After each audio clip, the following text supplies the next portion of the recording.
Hello everyone, welcome again to MSA Arabic lessons and 1 minute of MSA Arabic questions. Today we have questions about the time. For example, كم الساعة؟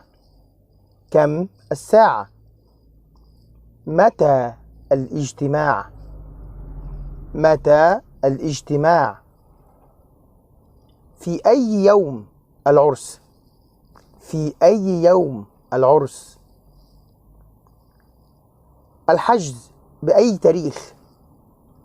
الحجز بأي تاريخ؟ في أي شهر المقابلة؟ في أي شهر المقابلة؟ متى سنتقابل؟ متى سنتقابل؟